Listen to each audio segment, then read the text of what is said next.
Hello and welcome into my channel. My name is Katerina. So I've been meditating for 50 days and a friend and yoga student asked me, so what's the takeaway? Do you feel any different? Like here you've been meditating twice a day for 50 days. What did you gain from this? And I thought about it, I'm like, I don't know, I feel good, but I can't really think of anything in particular. And then the next day, I didn't meditate in the morning because I just didn't have the time. I woke up late and I had to go to work. I didn't have the time. And I went for a hike that day even. And I thought, I'm gonna be on a hike. It'll calm my mind, I'll be good. And I noticed that all day, my mind, the chatter in my mind was just off the hook. And it's because I didn't meditate. Right? And so I think that for me, at least, it was the absence of the meditation that made me really recognize the power that meditation has. So that being said, I'm actually past 80 days now. I've continued. I am not doing it twice a day just for time's sake, but I did 50 days twice a day. And the reason I chose 50 days is that because so many practices, they say in 50 days you can change a habit, you can create a new pathway, all of these things happen in 50 days. So I'm like, okay, let me do 50 days. And actually within that 50 days, for a month, I did a cold shower every morning just to kind of add a little bit more madness and biohacking to my self-experiment. And that was great. It was definitely great. I stopped because I'm not really a fan of cold showers in the morning. And I found a lot of resistance to it, but I'm glad that I put myself through that 30-day cold shower challenge. I recommend it if you're wanting to try something new. But the meditation I've continued with because I have seen a lot of the benefits. So let's talk about them. My mind has been a lot quieter.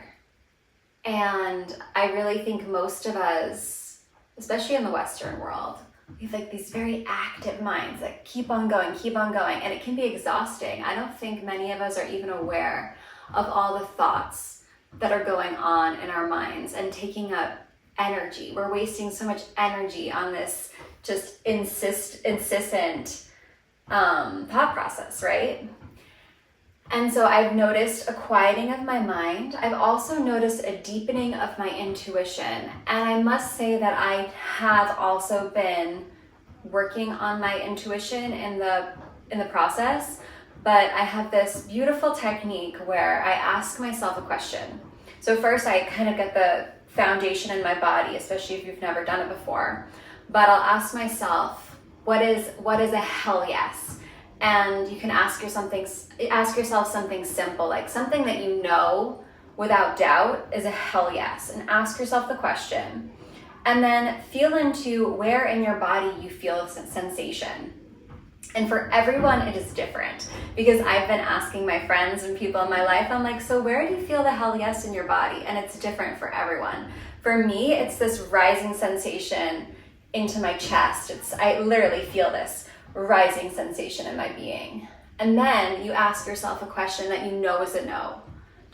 It's for sure a no. And see where that is in your body. And again, it's different for everyone. Mine is, I can feel the energy just dropping in my body. And so with that framework, I now know where a yes is and where a no is. And then I'll ask myself the question. I'll be like, okay, I'm trying to make this decision, right? And where does the answer reside in my body? I'm like, okay, well, that's a yes, or that's definitely a no. I'm not going to go forward with that.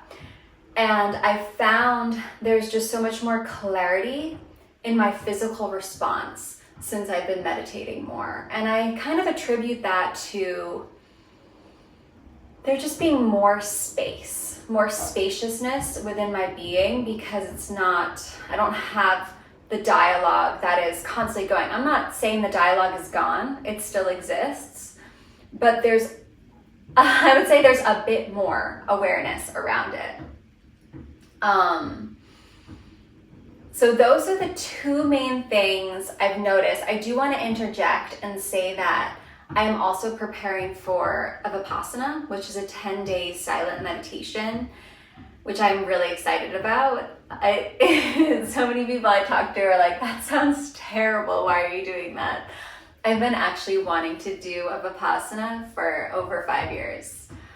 I had one set up when I was traveling through India, but then COVID hit because it was 2020, and obviously it was canceled, and that's also when I moved to California. So 5 years later, I tried to get into another one, it just didn't align, but this one is aligned. I'm signed up.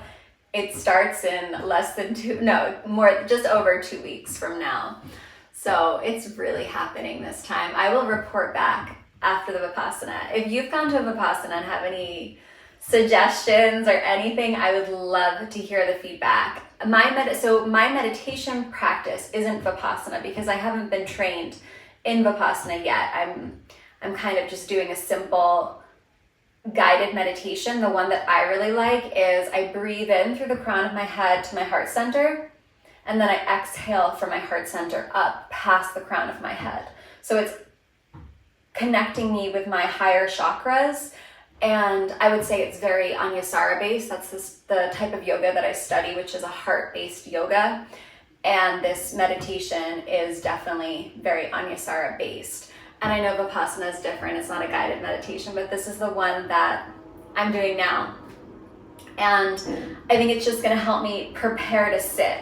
So that being said, I'm jumping all over the place, but this is just how my consciousness moves sometimes. So having a good seat is paramount. I know there are lots of different types of seats, and honestly, this isn't even the best seat, but it's the one I had, and the one you have is better than the one that you don't have. So I have this little crescent gradient cushion that I do really like, and I have noticed that my legs have been getting less numb than when I started. I definitely can sit in a cross-legged seat much longer than when I started, and this is even after being a yoga practitioner and teacher. I sit cross-legged quite a bit, and yet my legs would still go numb. So the practice really does help, and that's kind of why I'm doing it. I want to just get my body prepared for sitting 10 hours a day. So what I do know about it is you're seated there are basically 10 hours of meditation each day. Obviously you have breaks. I think the longest meditation is 3 hours all at once, but I think there are little breaks in it. And then a friend of mine was saying that they do work you up to sitting for an hour at a time, but that doesn't happen right away. So it is kind of a gradual process to get you to the point where you can sit for an hour. We'll see. And there's absolutely no yoga. I can't dance. You can't play music. You can't talk. You don't have a phone. You're disconnected from the world. You can't journal. Instead of naming the things that you can't do, because it's a long list, what you can do is, apparently I have a private room. Not all centers have a private room, but where I'm going does. I think. I looked on, Reddit or something. I saw a girl post about the place that I'm going to. And then there's a meditation hall. Some of your meditations are in your room. Some of them are in the meditation hall. Obviously meals are vegetarian. And I don't think they feed you that much. I think there may be 2 meals a day, but then again, you're sitting all day, so you're probably not burning that many calories, just carbs feeding the brain, perhaps. I think you wake up at 4 a.m., something crazy, not my style. I'm an early waker, but 4 a.m. is way too early. And what else? And I'm actually going to be going East Coast. I'm in California now. I'm going to be going East Coast, so my body is going to have to adapt to that new time zone and the 4 a.m. Interesting. Thanks for the reminder. There's a lake on the property where I'm going. I'll just share. I'm going to the Vipassana Center in Georgia. I think it's the only one in the southeast area. And it's going to be a high of 90 during the day, but the meditation hall has AC. I checked it out already. and there's a lake. So it's on 40 acres of property, and there's a lake, and I think you have breaks where you can walk around the lake or walk outside. So I'm gonna enjoy that. Just a little bit of movement in between sitting for so long, right? But that's basically all I know now, and no scents. You can't have any scents, so I'm bringing all of my face care products and stuff. I'm just gonna be using oils, plain oils, instead of the essential oils that I normally use. So it's very exciting. I'm really excited about it, and I will report back. Hopefully I will come back transformed. I am excited to see and to really dive deep into myself and the narratives and the framework that I have in place that is keeping me stuck, because we all have it. I don't think unless you're an enlightened being, right? But we all have those narratives and frameworks that keep us small. And I do believe when you're face to face with those things for long enough, and 10 days nonstop is a lot of time, that they must soften. And I'm really calling that in. I'm calling in whatever healing wants to transpire in my life during that 10-day period. And I'm sure leading up to it and after it, I'm sure the integration period will be pretty massive afterwards. But coming back to 50 days of meditation, I'm now over 80 days, and I highly recommend it. I'm going to continue. I think it's just so beautiful. It's such a beautiful form of self-care, carving out that time in your day to just be still, to just sit. Because how often in our day are we reaching for the phone? Even I find myself recently reaching for the phone because I'm getting a little stressed out, because I'm planning for my trip. I'm going to be gone for a month. And so there's a lot of things I have to have in place. And these coping mechanisms we have, like chocolate. I've been craving chocolate recently. And all these things, and everyone has different mechanisms that they use to soothe the feelings, sensations, emotions in their body. But can we carve out that time where we're just witnessing, we're just observing instead of acting out? We're just observing the thoughts, observing the sensations, observing the emotions, the feelings, all of it. And I'm going to continue. I'd love to hear if you're inspired by this. Maybe you've had a meditation practice like I have had in the past and then stopped, and then something else inspired me to start it up again. Yeah, let me know. Let me know if you start meditating. Let me know if you have a really long-standing meditation practice. I'm going to really see how long I can take this. I've been using the Calm app in order to track it, and I'm kind of sad because obviously I won't be able to track it during my 10-day meditation, and then I'm going to lose my streak, even though it's ridiculous because I'll be meditating for ridiculous amounts of time during that 10-day period. But it's okay. I'm aware of the fact that I am meditating still every day. I don't need an app to tell me I am doing that. But I do really like the Calm app. It just gives you that reminder to do it. I think having something that tracks is good so you can stay consistent with your practice. So happy meditation practice. I hope this spurs you on to start meditating again or deepen your practice, or I'd love to hear how long you've been meditating for. And also I'd love to hear what your experience has been with meditating, because I must say there have been some beautiful experiences where I'm meditating and everything just fades away.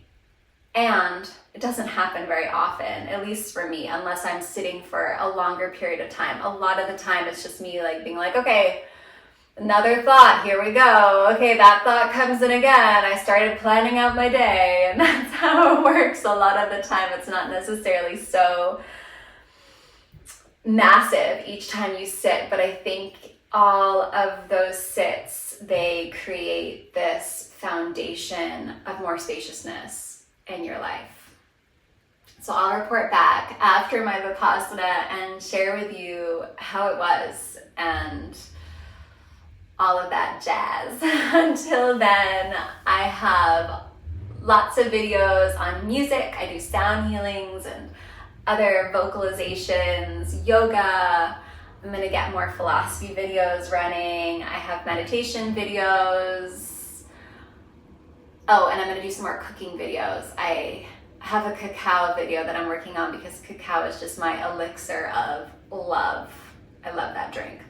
Okay, thank you so much for watching. If you've enjoyed this, please like and subscribe to my channel, and I look forward to connecting with you in the future. Namaste and blessings. Bye.